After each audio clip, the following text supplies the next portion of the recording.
rivalry, Bears-Packers. I got to unleash. As you notice, these guys are winning teams gear. Let's go Packers. Hey, baby. Let's go Cowboys. The Bears are full of disappointment yet again, as they say.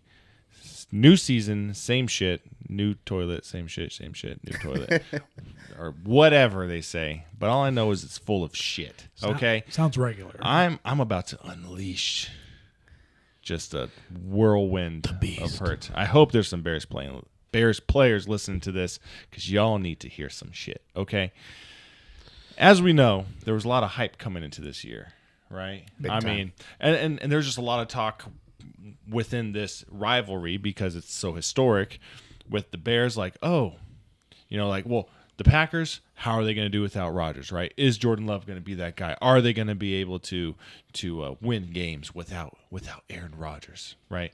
And the Bears was the opposite. It was like, they were the worst team in the league, which I got to keep reminding myself and other people. We got to remember they were the worst team last year overall. So expectations all 32, are down here, right? We were the worst, but it's like there was they did a lot of roster turnover, did a lot of changes, added some good players on defense, added some offensive weapons via the draft, like Roschon Johnson at running back. We added DJ Moore with that trade with the Panthers, who's a true number one. I believe that, right? But it's like, and our number one pick was Darnell Wright, the right tackle. It's like we add all these pieces, and we say like the Bears are ready to take a jump. Justin Fields, had the most bets for MVP. Oh my goodness. Of any player. Probably because the odds weren't there, so it's like oh well, he could do it, and then you win a lot of money, right? Yeah. It's like he's a favorite, but he had the most bets. Everyone takes 1,000,000 to 1 odds, and then it pays out. It's crazy, right? And so it's like you go into this game, week 1, biggest rivalry in all of football, right? One of the biggest in all of sports, and to just like I'm not mad that we lost. I was like 50-50, right? Mm-hmm. I was like, I think we're gonna win because I hope there was change, but at the same time, if we didn't win, I would have been like, and I was like, well, same shit. I mean, it's just what we do. We just lose to the Packers every year.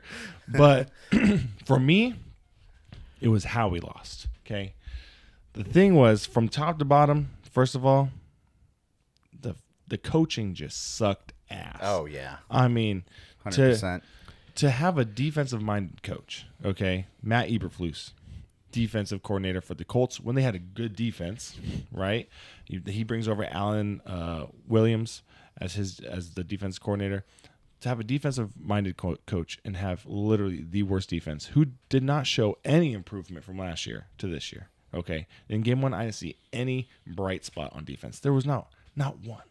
I can't find one. Okay, can't find a single positive thing. It's lovely. It's a lovely feeling. That's just stupid. And then the OC, Luke Getsy, okay, our offensive coordinator. I don't know what he was on when he made this offensive game plan. Perks, dude. He was on. I don't even know. He was drunk off his ass, because like 60% or 70% of our plays were just screens. It was all halfback screens, tight end screens, and wide receiver screens. And you just got done watching like a whole marathon of David Blaine. Yeah, dude. Yeah, well, I'm just like, we go out and get guys and say like, oh, we're gonna like, we need to see Justin Fields like, develop as a passer, right? As like a true passer. We know what he can do with his legs. He never gets the opportunity to, though. And it's like we know what. Well, here's the thing. We know what he can do with his legs. And the other thing that pissed me off was there was like 2 or 3 designed runs for him. Mm-hmm. That was it. I'm like, he can run the ball. Like, design some RPO or something for him, where he can show off his running ability that got us, like a good amount of points. There was a period last year where we averaged 30 points a game. Wow. As a terrible team, it's like because he could run the ball for like 20, 30 yards at a time, right? But we're just doing these dink and dunk little passes, and it's like you go and trade for DJ Moore, and we have Chase Claypool and Darnell Mooney's down the slot, and you got these guys who can stretch the field and go down. It's like you got weapons that can Yeah. create space, but Right. And like I said, like DJ Moore was the biggest addition, right? Like when we traded the number 1 overall pick to the Panthers, they gave us, we swapped first with them this last year, and got their first next year, and a couple more picks. But we also got DJ Moore in that deal because we were like, we need to get Justin Fields some weapons. Yeah. So you get him DJ Moore, who's a true, like I said, I believe he's a true number 1. Only to give him 2 targets. Jeez. 2 targets all game. He caught the 2 targets. Wow. And they were for more than 10 yards. And it's not like, I mean, Jair Alexander's a great corner. He's one of the top corners in the league. Oh, yeah. But there were definitely plays, like I watched one play where DJ Moore's coming over on a cross route, like a deep cross, right? And he's like 15, 20 yards upfield, and he gets separation, and he is open, right? For any quarterback, even Daniel Jones, okay? He is open, okay? He is open. But what does Justin Fields do? He's not under a lot of pressure, which he was throughout the entire game. That's a whole other thing. But he wasn't under like a lot of pressure. He had a good pocket, and he could step up and make a throw. But no, he goes and just dinks it down to the running back in the flat. And I'm like, what are you doing? I'm like, what are we doing? We got these weapons. you gotta read the freaking field. Well, you gotta make the defense respect you. You know, and it's like if they know that, hey, he's not fucking. Yeah. He doesn't believe in himself enough to push it deep. Yeah. Just fucking crowd here and play where the line is. And that's Don't what they let were him doing, get and there. that's why we couldn't get nothing going. And I'm just sitting there, and I'm like, we just keep getting more and more down, right? Like we're down by not that much. It was like 7-3, and then I think it was like 10-6 at half or something like that, right? But what really pissed me off, okay? There's just so much that just pissed me off with this game because I'm just sick of these Bears already. It's week 1, Disgusting. and I am ready to never fucking wear my Justin Fields jersey. Oof. Again, I'm ready to say, listen, boy, if you can't show me some improvement as a passer, like in the next 3 weeks. So I feel like that goes with that is also the Bears O-line. I feel like Absolutely. they need to get their fucking shit. Well, and that was the other thing. together. He was under pressure 70% of his dropbacks. That's insane. 70%. That's he terrible. He was under pressure. He had, I think, like 6 QB hits, like 4 sacks or something like that. Yeah. But and I mean, now the Packers defensive front like played fantastic They did. to containing Justin Fields, because if you get Justin Fields outside, Perfect. I mean, I'm sure as a Packers fans, I know there's Packers fans listening, I know you guys are like, I'm loving this right now. This Bears fan is just having a moment. I'm like, I am having a fucking moment, okay? I'm gonna grill into him. But no, dude, the O-line was atrocious. It's terrible because like I was talking about earlier, freaking if you can just give freaking what's his name?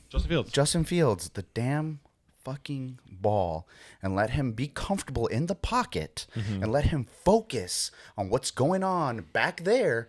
He's gonna grow as a player. Right. He can't do that yet. Right now, the freaking O-line is giving him a separate fucking problem that he needs to focus on. And here's the thing: it's like the O-line has been the problem since he's got in. Yeah. We got a GM. Pisses me off, dude. I don't know why. I don't know why, but it pisses me off. Because here's why. Because we are football fans and we want to see the ones that we know can be great because it makes the game better. Exactly. Okay? Especially in a rivalry like this. Especially in a rivalry, because we got some fucking feelings. As much as we hate each other's teams, we love each other. You know what I'm saying? Hell yeah, brother. Hell yeah. But no, it's like, when the O-line has always been a problem. And so, a couple years ago when we fired our old GM, we bring in the new GM, who's a younger guy, but he's very like trenches minded, right? Like, you need to build the team, and he has said himself, build the team from the inside out. Starts on the offensive and defensive line. Where is it? Because we have the worst defensive line in the league, had the least amount of sacks last year, and so far, like Jordan Love, I don't think there was a single play he was under pressure. Right, exactly. Maybe one. Yeah. So how good is he? Yeah. Am I right? Who knows? Well, that's what there were a couple. There were a couple ones. He did make some good throws, but also like that big throw to Luke Musgrave, that like 40-yard backpedaling. Yeah, and he should have had that touchdown, but he tripped over himself. I'm like that was. I'm like such a rookie move. I just look at it. I'm like, Who is the defensive coordinator on this? Like, y'all need to like grill someone's ass. He did. There were some plays where he had pressure and he had to run the ball, and he juked out like one or two guys. So I give him that. I know before he went into the game, he's learned how to slide.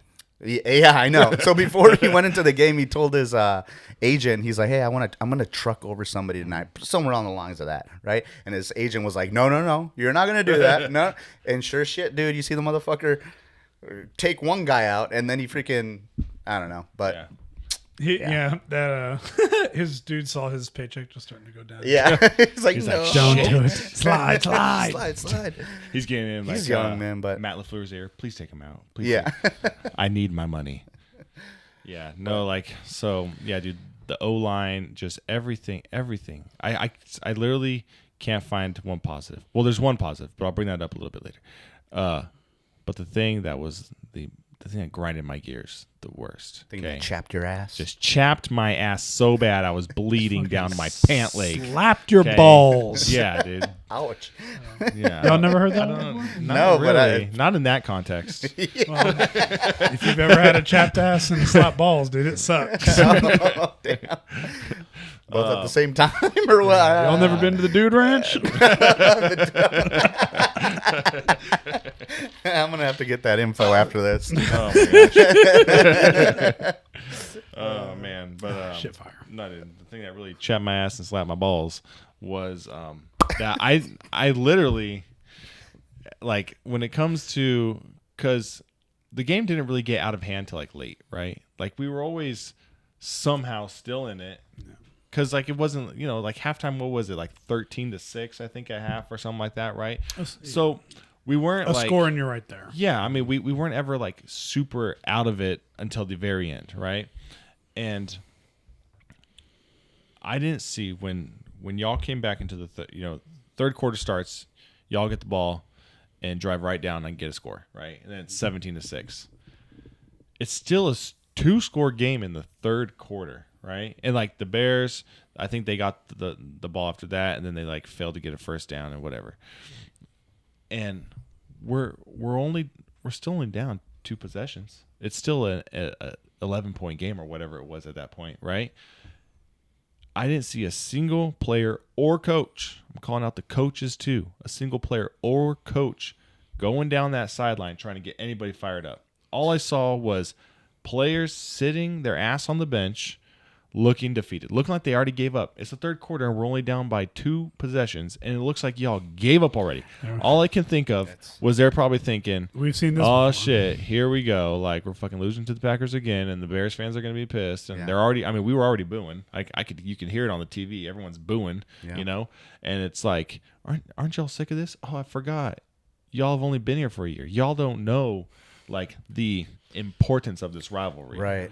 Which is something like I was thinking, like I was saying earlier, I was like, if we would have had, and that kind of shit falls on the head coach, but also on the supposed leaders, like Justin Fields. He was just sitting on the bench. Right. I'm like, you should have been up there firing up. Well, first of all, fire up your fucking O-line and be like, let's fucking go. I need some protection so I can make some plays. You're the leader. You're supposed to be getting those guys going, right? That's the number one guy. That's you are the leader, and you were just sitting on the bench. Okay, so I am not wearing your jersey until I see something else happen, because fuck that shit. It's just a shame, dude. It's a shame because it's like, you think about how the league is now, and it does suck because it's like there's so much more turnover. Yeah. There's so much more where a player will go to, one team for a couple of years, put a couple big seasons up, and essentially it's like, hey, look at me. Where where do I want to go now? Right. And you don't have necessarily that team loyalty. Yeah. Right. And it's like you see, like when like Brian Urlacher and all them were there, it was like the same group of people who were like, I will die for this organization. Yeah. Well, that's like what I was saying earlier, and that's what we need. We need, like, when we traded Roquan. Listen, I know Roquan Smith wanted tons of money, right? And he's not, he's a great middle linebacker. But the thing that he is he is a leader. He brings that element, right? He would have been getting those guys fired up. Brian Urlacher, like, that's why miraculously we made the Super Bowl back in whatever it was, 06 or 07, whatever. I can't remember. It's been so long. Devin Hester was amazing. Yeah. Well, he scored our, that's the only reason we got points in the Super Bowl. But that defense brought us to the Super Bowl, right? Like, our quarterback was Rex Grossman, everybody. Rex Grossman was a Super Bowl playing quarterback, not winning, but he played in the Super Bowl. That's gross, man. I know, that's wild to think man. about, right? Yeah. But it's like it's because that gross, defense, man. those leaders, Brian Urlacher, Charles Tillman, Lance Briggs, right? Like they Julius got Peppers. Ooh. Well, he wasn't there then. No. Oh, sorry, that was That's after what that. I I'm did. sorry. I'm yeah, sorry. how dare you, dude? I'm sorry. But it's like- That was in the 2010s and up. Yeah. I'm sorry. But it's like we need someone like that who was like dedicated, loyal to the team, wants to see the team legitimately do well as a franchise for the fans, and like gives a shit. Like no one, I didn't see anyone give a shit, dude. Nobody does, dude. No one gives and that's a the shit. difference between the Bears and the Packers. The Packers That's have right. those leaders on the sidelines, man. You have boys running up and down that field, firing everybody up, and that's exactly what every team should have, Yeah, man. every I mean, team. the Cowboys, whoever it is. And I ain't even gonna lie, this man speaks the truth. It's just how it is, man. Just how it is. You need somebody to freaking be Dude, there. Aaron Jones, he was getting them fired up. Even Jordan Love was out there getting fired up. Hell yeah. Everybody was. It's sports, man. That's Matt LaFleur he gets fired up. I don't see any emotion from our head coach, from Eberflus. I see zero emotion. there's got to be something deeper than just. There's got to be something behind the scenes we're not seeing, where these players just fucking hate life. Listen, I don't know I'm- what it is. If it's just Listen. like, if for the coaches or the people who are there, dude, if it's just I a don't know. paycheck for them, it's like, go somewhere else. Or dude. maybe it's just the losing seasons that just just pile up because we always pile lose. up and people stop. We forget how to win. and the culture slowly stops, Oh, yeah. fading away. Who knows? I don't know what it is. Yeah. Don't know the answer. You to should it, but they should have just went into halftime and just told them, hey, who drove here? Yeah. Put your hands up. Does that get you fired up? I didn't see any Yeah. L's or Hey, D's out there See on the the train? jerseys. Daggum So shit. Yeah, but yeah, let's say, dude, I didn't see Coach Prime anywhere near that situation, dude. Okay, look, the next 5 weeks. Here are our opponents. Okay? Dog. We play the Buccaneers next. Okay, Trash. in Tampa. I would say they trash, but they done beat the Vikings. yeah, With Baker Mayfield. exactly. I don't feel confident. I don't feel confident about anything really anymore. After that, we have to go play the Chiefs in Kansas City. So that's a big L. Okay. Yeah, we're gonna lose by. I'm guessing 24 points there. Dear God. Broncos. We play the Broncos at home, and then we go play the Commanders in DC, and then we play home against the Vikings. Yo, But Broncos country. like, I see us maybe beating the Broncos and Commanders. But that's even like I don't even feel confident anymore. I don't. Because the Broncos, I mean, so every now and then they'll ride. Well, they got a good coach now. In Sean Payton. At least I think so. It didn't show up week one, dude. Against the Raiders. Do what the fuck you want, man. You got, dude, you got fucking. Oh my god. You know, man, You got Russell Wilson, who's just like. But here's the thing. All in all, I don't think, as a Bears fan, I've ever been this disappointed. I mean, we've had sucky teams, but we've always expected them to kind of suck, right? Maybe after that, like when we won the North with Trubisky and had the double doink, and then we just like sucked the next year. Like that was disappointing. But like the good old double doink against the Eagles.